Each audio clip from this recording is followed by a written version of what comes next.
हम भी मुकाबला कर सकते हैं और करेंगे और कामयाबी हासिल करेंगे। यकीनन हराइए, यकीनन फासिस्ट ताकतों को, फिरका परस्त ताकतों को शिकस्त दीजिए, मगर कब तक आप और हम इन लोगों की गुलामी करते रहेंगे? हमारे सीमांचल का क्या होगा? मैं आपसे सिर्फ यही बात कहने आया हूं। हैदराबाद की सरजमीन से निकल कर आया हूं, हिंदुस्तान के किसी जगह पर जाता हूं तो सीमांचल का जिक्र करता हूं। जो लोग आकर मुझसे कहते हैं कि सेकुलरिज्म को कामयाब करो, मैं उनसे कहता हूं तुम सीमांचल को डेवलप करो, सेकुलरिज्म कामयाब होगा। जो मुझसे आकर कहते हैं कि तुम वोट काट रहे हो, मैं उनसे कहता हूं कि तुम सीमांचल में दवाखाना एस्टैब्लिश कर दो, मैं इलेक्शन लड़ना छोड़ दूंगा। कहां है तुम्हारा इंसाफ? कहां है इनका इंसाफ? मेरे भाई आप बताइए कि अगर हाईकोर्ट में अपील करना है तो पटना जाना पड़ता, क्या हाईकोर्ट का बेंच नहीं खोल सकते नीतीश कुमार आप? अब तो आप मोदी के सगे औने जौने भाई बन चुके हैं। अपने भाई से कहिए भैया एक हाईकोर्ट खोलो, यहां पर खोलिए ना। कौन रोक रहा है? इख्तियार आपके पास, लाखों करोड़ रुपए का बजट आपके पास, मगर आपकी नजरें नीतीश कुमार पटना से आगे नहीं जाती। आपको सीमांचल की गुर्बत नजर नहीं आती। लालू को इख्तियार मिला, कांग्रेस को मिला, मगर किसी ने सीमांचल से इंसाफ नहीं किया। मगर आपने अपना दिल बड़ा किया, इनको वोट दिया, वोट दिया, वोट दिया। मेरे भाई मैं आपसे गुजारिश करने आया हूं, आपके सामने अपना दामन फैलाकर दिल की गहराइयों से आपसे कह रहा हूं कि अब के बार ऐसी गलती मत करिए। अब के बार लोकसभा के इलेक्शन में सीमांचल की लड़ाई के लिए, इंसाफ के लिए आप एक अपने जियाले और जांबाज और मुखलिस अख्तर अली खान को कामयाब करें। ये काम आपको करना है मेरे भाई। बहुत से लोग आएंगे, बहुत सी बातें करेंगे। आप अंदाजा लगाइए कि पार्लियामेंट में ट्रिपल तलाक का बिल पेश हुआ, ट्रिपल तलाक का बिल पेश हुआ पार्लियामेंट में। मेरे अजीज दोस्तों, मेरी जिंदगी का सबसे गमगीन दिन अगर कोई दिन गुजरा होगा तो हिंदुस्तान की हमारी पंचायत में जब ट्रिपल तलाक का बिल पेश किया गया।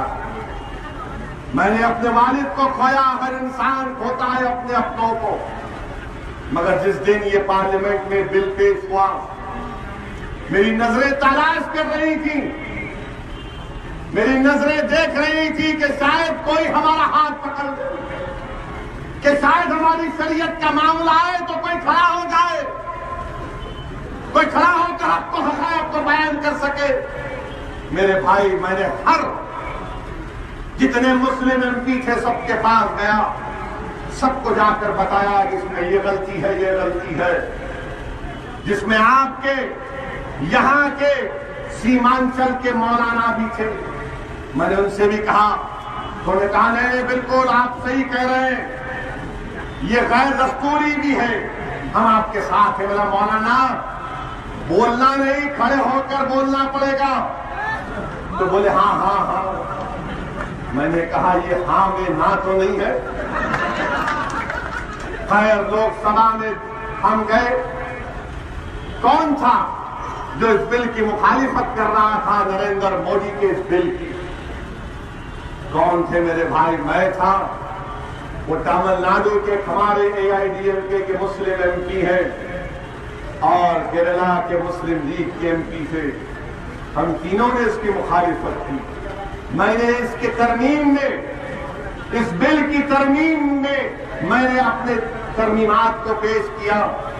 आज जो हमको गाली देते हैं कि हम वोट काटने को आए हैं, आज जो हमको वोट कटवा कहते हैं, जो आज हम पर बेजा इल्जाम लगाते हैं, जिन्होंने सीमांचल को बर्बाद कर दिया, आज वही कांग्रेस पार्टी, वही RJD का MP पार्लियामेंट में थे।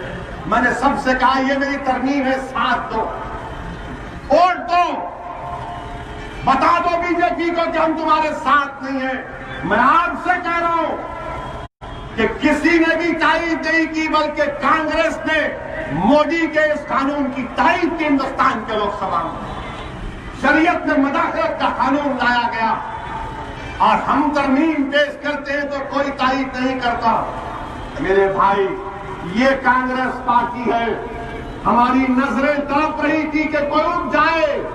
मैं जिस किसी पार्टी के एमपी के पास जाकर दरखास्त किया, सबने कहा कि असदुद्दीन ओवैसी, हम तुम्हारी तकरीर सुनने के लिए बैठे हैं। मैंने उनसे कहा कि मेरी तकरीर सुन के तुम क्या करोगे? कम से कम आज तुम उठो, आज उठकर बता दो तुम गुलाम मुस्तफा हो। तुम उठकर आज बता दो कि तुम अल्लाह उसका कौन से कानून मदाखलत नहीं चाहते। मगर सबकी जबानें खामोश थी। क्यों खामोश थी?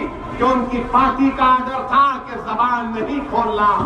उनकी पार्टी का आर्डर था कि मौलाना पार्लियामेंट को नहीं आना। उनकी पार्टी का आर्डर था कि मौलाना, जब दुनिया पूछेगी कि नहीं आए तो बोलना ट्रैफिक में गुम हो गया। मेरे भाई, ये हकीकत बयान कर रहा हूं आपके सामने। इसीलिए हम आपसे ये गुजारिश करने आए हैं कि अब के आने वाले लोकसभा के चुनाव में आप सोच समझकर अपने वोट का इस्तेमाल करिए। और सीमांचल की लड़ाई, असदुद्दीन ओवैसी आपका यह खादिम, आपका ये भाई हिंदुस्तान की लोकसभा में लड़ता रहेगा, पूछता रहेगा और हमको डरने और घबराने की जरूरत नहीं है। मजलिस ने अख्तर अली खान साहब की क़यादत में कहा कि अरारिया और गलगालिया में रेल का प्रोजेक्ट बनना चाहिए। इंशाअल्लाह ताला हम लड़ेंगे इसको हासिल करने के लिए। ब्रिज की जरूरत है महानदी के ऊपर। पटना में 8-8, 10-10 ब्रिज बन जाते हैं विकास के नाम पर, मगर यहां पर सीमांचल की सरजमीन तरसती है विकास के लिए। नौजवानों को नौकरियां नहीं मिलती हैं। मेरे भाई, यही लड़ाई है मजलिस की। हम इस लड़ाई में आपका ताउन चाहते हैं। हम इस लड़ाई में आपकी दुआएं चाहते हैं और आपका ताउन और दुआएं शामिल हाल रहेगी तो इंशाअल्लाह ताला यकीनन ये जो पसमानदगी है इसको खत्म करेंगे। एक नए दौर का आगाज करेंगे। डरने और घबराने की जरूरत नहीं है।